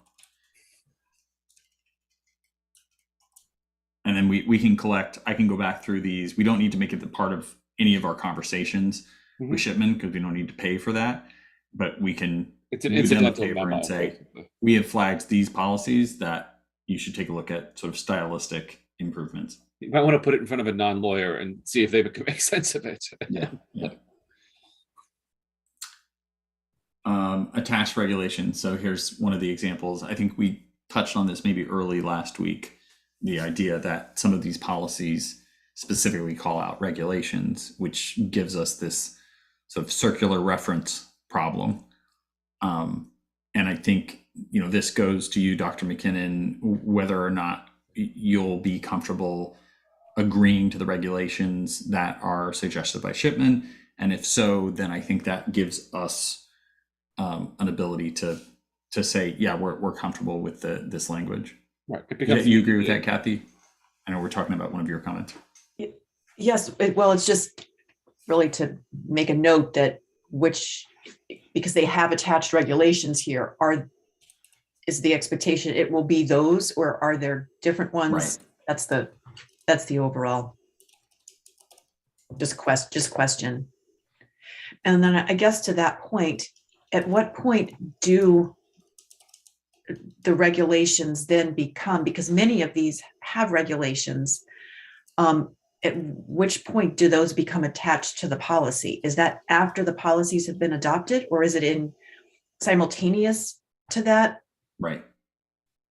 Yeah, I think it's fair to say, as a part of the policy review conversations with the larger boards, we're going to want the regulations.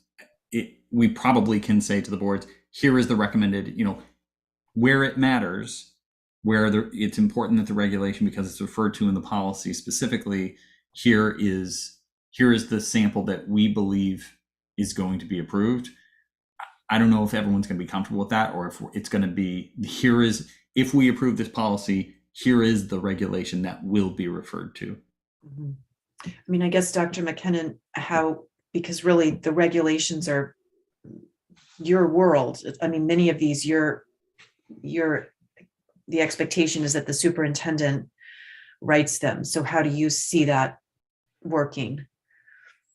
I think, the board approves the policy, and we use a lot of shipment regulations as templates and guiding our forms. Like, for example, in bullying, Shipman has a nice series of sample letters that they send to the perpetrator and the victim. They'll provide a reporting form. They'll talk about how that the investigation needs to be conducted within 3 days, and a letter needs to be sent within the family before 3 days. So those are all the regulations, and we probably use them 80% of the time and make them our own. So they are important, but I've never had a board review them or approve a policy or not approve a policy contingent upon the regulation. Yeah. The policy gives direction to the administration to make the regulation. I agree, and that's what's happening here. Mhm. But there are other policies, and I'll go back through and three. It might be in the next few that actually kind of clarify policy by way of referring to regulation, which I do not believe is a good practice. Here, it's simply saying, hey, you're going to go do this. And I agree that sort of the process you just defined makes sense. But there are some of these policies. There was one or two that I went, that's strange. They're actually giving the detail of the policy by way of saying, in this regulation. Right. We'll provide a healthy lunch. Whatever that means is in the regulation. Go look over there. Yeah, exactly. I think that's a bad policy, right? That would be a bad policy. So we would take policy to first reading, and some of them will, and in theory, none of them would need their accompanying regulations. We would not get into regulations at that first reading. We would adopt, repeal, right, revise, just policy, just policy. Get that updated and approved, and the regulations will fall out of those adopted policies. Is that the thinking? That's the way it's supposed to work, right? Yeah. Okay. So I will find, certainly for our conversation on the 18th, I'll find where I saw that before and kind of raised an eyebrow at it to make sure that we touch on, hey, maybe this is not a good policy. I'm going to clear this one, if that's okay with you, Kathy, and then I'll make sure that I tag if so where I found more intense conflict. That's okay. Okay. Okay, to clear this, the head of school. Yes. No. That's old. Yeah.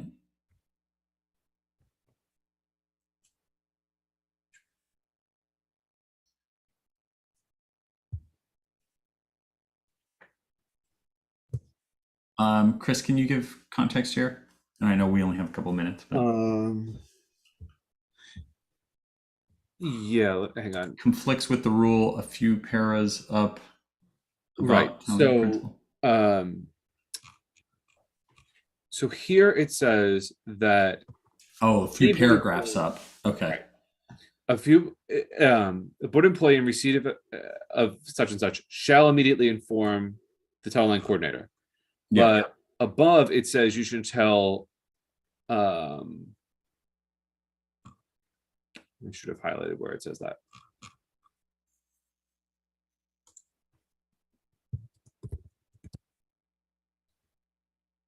Come on.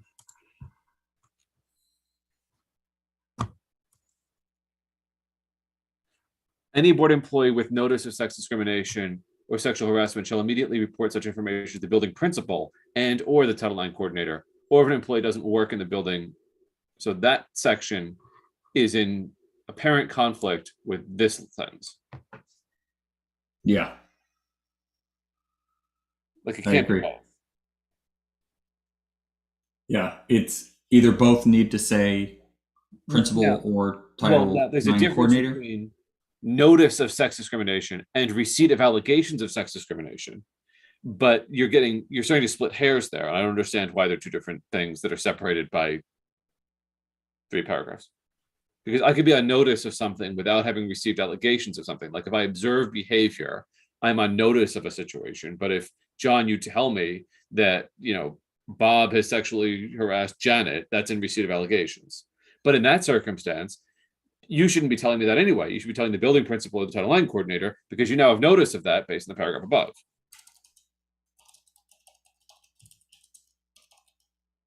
Yeah, I think they should include or in both places. At a bare minimum, it should include more if both sentences survive. Right. Okay. Good. That's tagged. Let me just make sure there's nothing else here. Reg. Okay. Good. All right. So we got through here. So we're like 43 down, 44 to go, something like that. Yes. Halftime. Right. And the goal is that we are putting in our notes ahead of the meeting on the 18th for the remaining policies. Good. Best effort to get there. I mean, Good. bring your Okay. sleeping bags. It's gonna be a long meeting. We're gonna try to get through all of them. We'll see. All right. Good. So if there's no further discussion of possible action on any of our agenda items there, we can move to committee member comment. I do have one thing. I just wanted to mention that in April, we launched Easton's Prevention Council. It's called Easton's Here to Help. And we're open to anybody who wants to join, attend, participate, get involved. It can be on a rotating basis if it wants, different boards of ed members want to jump in when they're available. Totally fine. Nothing mandatory, but we're just looking to get community involvement from all of the various groups in town. Reading is more than welcome to join us as well, but I believe you have your own prevention council launching or already launched as well. So just wanted to get that in your head. So if you can spread the word to boards of ed members that I have not seen or mentioned this to. So John, feel free to bring that up. Kathy, spread the word with anyone as well. Am I correct that the organization once known as ERCCC is now fully defunct? Correct. They decided prior to my involvement, I think about 2 years ago, they decided to part ways. It was hard to coordinate between the two towns. I think too many cooks in the kitchen is what I heard. So it's easier to keep it smaller, similar effort, and they can still combine forces on certain initiatives. But this way, it's not too many people all over. So Good. that's all I had. Hearing no other committee member comment, we'll look for a motion to adjourn. Move to adjourn the joint meeting at 10:03 a.m. Thank you. Absent objection, we are adjourned at 10:03. And I move to adjourn Region 9 Policy Committee meeting. as well at 10:03 a.m. Good. Chris and John, do you have a moment? Yeah, briefly.